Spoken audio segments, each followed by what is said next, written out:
Hey guys, and welcome to Gwent, the Witcher card game. My name is Jaggerus, and today I have my legendary crafting guide. And I do these every so often as the state of the game changes for newer players who are maybe looking at legendary cards and they're not sure which ones to craft.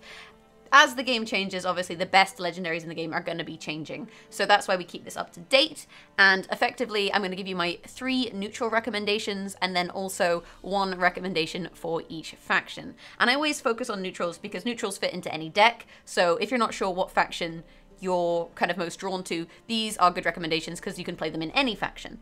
And the first card I'm going to recommend is actually Gold Weather. So it could be Drought or it could be Ragnarok.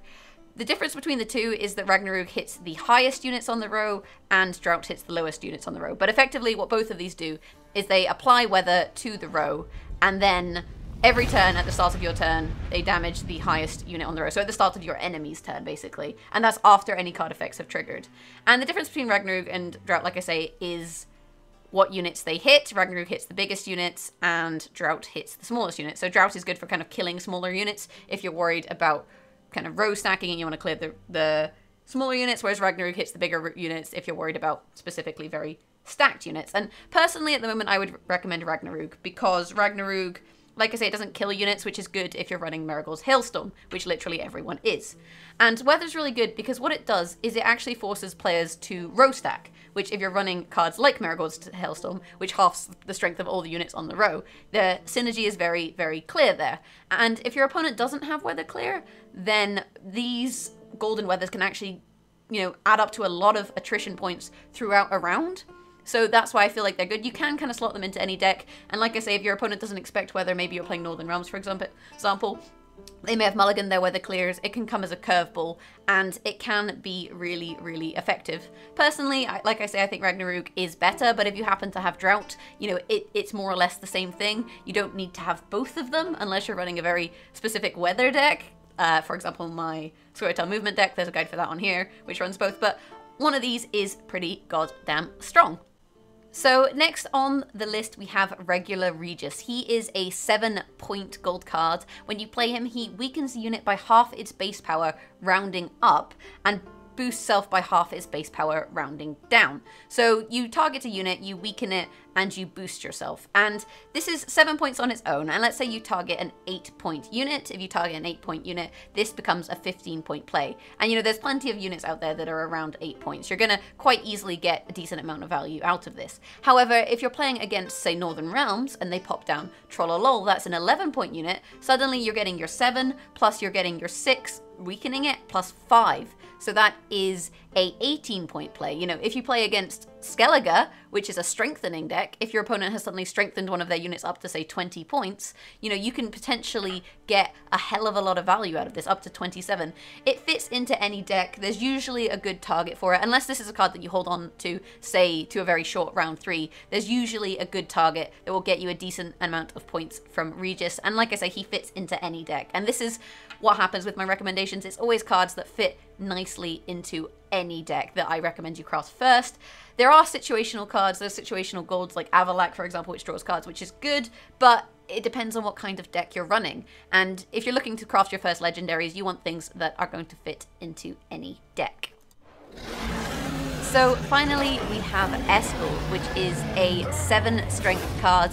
Destroy a bronze or silver unit that is not boosted. So you can use him to clear any non-boosted gold or silver card, which can be incredible. If your opponent plays a problematic card that you don't want to deal with and it's not a boosted card, then he just straight removes it. A good example of this is Trollolol. You see a lot of people playing Eskel to just straight kill Trollolol, stop him from stacking armor, stop him from giving Armor Northern Realms that benefit. Alternatively, he's really good against, say, Skellige. Skellige has a lot of cards which strengthen their cards rather than boost them, so increase their overall value rather than as a boost, which means you can then kill those cards as well. If your opponent is playing, say, some problematic cards that have effects that trigger over time, you can also use him to kill those. And you really do get a lot more value than his base 7. Even if you just happen to have to target just a general card that doesn't have a overtime effect, you'll often easily see 15 plus points of value out of Eskel. Again, he fits into any deck, and you know, he really comes and saves the day when you need him. And that's why I think he's a fantastic card to craft, arguably the best card in the game to craft. So next up we have monsters, and my recommendation for monsters is Caretaker. This is a 4 strength unit which allows you to resurrect a bronze or silver unit from your opponent's graveyard. And although you don't know the exact way that this card is going to be useful before you go into the matchup, this card is definitely pretty damn good.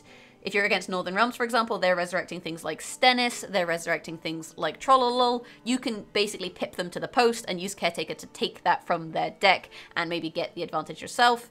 Alternatively, if you're against, say, Skellige and they're strengthening, maybe they're looking for graveyard resurrect targets, Caretaker, just get in there before them, take it out of their graveyard. Graveyard Grief is always going to be useful.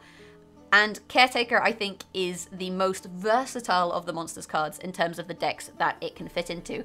They have a lot of cards which are specific towards different archetypes. Kayran for Consume, for example. Succubus maybe for stealing cards, but Succubus is kind of an all or nothing card. Caretaker, I feel like it fits into any deck. Its effect is a deploy ability as opposed to a overtime ability, which means you're always going to get power from it. Your opponent, if they kill Caretaker, you know, you lose 4 points. It's not the end of the world. Whereas if they kill Succubus, you don't get your Abduct, and that's kind of very game-changing. So that's why I feel for monsters that Caretaker is the best card to craft. Next up, we have Nilfgaard, and for that, I recommend Vilgefortz. Not only is his premium card completely terrifying, you can see him there immolating some guy's head, but his effect is useful in a lot of different situations. So when you play him, you either destroy an ally, or if your opponent has not passed, this is important to remember, you need to play him before your opponent's not passed if you want to target an enemy. If you destroy an ally, such as, say, a Vikavara Medic that's only worth 1, a very small value ally, you then play the top card from your deck. So you can use this to trade out a small amount of power for playing the top card from your deck. Yes, it's random, but you usually get value out of that, and it also gives you deck thinning. So we can use that to try and thin our deck and to find more powerful cards. He's often worth a lot more than the 8 value that he provides. And if you destroy an enemy, your opponent draws the top bronze card from the deck and reveals it. But you just destroyed an enemy. So although you're giving your opponent a card and maybe giving them card advantage, you can use this to, say, destroy a stacked unit on your opponent's side. Say they happen to have one unit that's happened to become very big. You use Vilgefortz to burn it up, and then you give them something different and hope that whatever they draw is lower in value than the card that they just had. Obviously, destroying your opponent's card is situational, and you have to remember to do it before they pass, but Vilgefortz is a very versatile card, and I think versatility is important in the first legendaries that you craft. So next we come to Northern Realms, and Northern Realms was actually a tough one because they have a lot of really good gold cards. Special mention to Shani, but for me, I think one of the best ones to craft is Dijkstra, also sometimes called DJ Extra by the Gwent community. He's a disloyal gold card, so you play him on your opponent's side, but when you do play him, you play the top 2 cards in your deck. So it is a little bit of an RNG YOLO moment, but effectively you're able to play Dijkstra, lose 3 points, but play 2 cards, which is more or less always worth more. And on top of this, that's a tempo play. So this is a play which often generates a lot of points. And if you can make good tempo plays, let's say you're playing a short round 3, for example, then holding on to Dijkstra until that final round and then just playing 2 cards is often enough to overpower your opponent because you get a lot of value from him. Yes, there is an element of randomness to this card, and I know a lot of players dislike randomness. I guess if you're one of those players, craft Shani instead. But for me, Dijkstra is one of the most fun cards to play because you never really know what's going to happen. And also it gives you deck thinning, which makes your draws more consistent, which is very, very useful. So I would recommend Dijkstra for Northern Realms. So then we have Scoia'tael.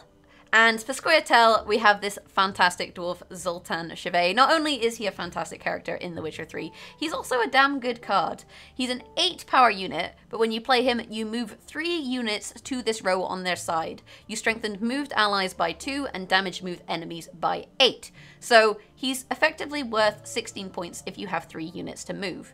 But the other thing that's useful about him is that you can use him to protect units from weather, for example. You can use him to move units out of weather. You could use him to stack your opponent's card on a row so that you can use the coveted Marigold's Hailstorm that we've talked about previously. In Scoia'tael, you also have cards that benefit from being moved. For example, you have the Blue Mountain Commandos, which get boosted every time they move. So not only could you move them, you could then also get the boost from them, which gives you more value to this card. And as a minimum, you know, he's worth, like I said, he's worth 14, but the ability to move your own cards and your opponent's cards, so it's not one or the other, you have a choice. So you could move maybe 2 of your teammates and 1 of your opponents, for example, or all of your opponents or none of your opponents. He's a very versatile card. You can kind of move what you want. And in a meta where row stacking can be quite dangerous, Zoltan really does shine. And that's why I recommend crafting Zoltan Chevet for Scoia'tael. So last but not least, we have Skellige. And for Skellige, I think that Coral is a good all-round card. You play her, she has 5 strength. You can turn a bronze or silver unit into a jade figurine. So you turn whatever unit, bronze or silver, from whatever strength it is into a 2 strength unit, which can be a huge game-winning play. She's a little bit similar to Eskel in that, you know, she targets a unit and more or less gets rid of it, but Eskel is limited to non-boosted units. Very often the targets that you do want to get rid of are often silvers and bronzes. If you're against Nilfgaard spies, for example, they might have a highly boosted Impera Brigade, I think they're called, the ones that boost every time they see a spy. You know, there's often cards that are a great target for Coral, and again, she fits into any Skellige deck. And I think she's a great card. So that would be my recommendation for Skellige, along with all of the other factions. If you guys have any criticisms or you disagree or you have other suggestions, let me know in the comments below. Obviously, I'm interested to see what you guys think, and I think it helps new players as well to see what you lot think about which cards are best to craft. Keep an eye out on the channel. I will have a epic card crafting guide as well coming up in the near future. I definitely think I will probably mention Marigold's Hailstorm again in that one. And if you like this video, do hit that thumbs up button. You can always subscribe to the channel, and you can also find me on Twitch, twitch.tv/Jaggerus, or you can follow me on Twitter @Jaggerus for all your 140 character needs. Thanks for watching, guys. Have a fantastic day, and hopefully I'll catch you in the next video. Bye!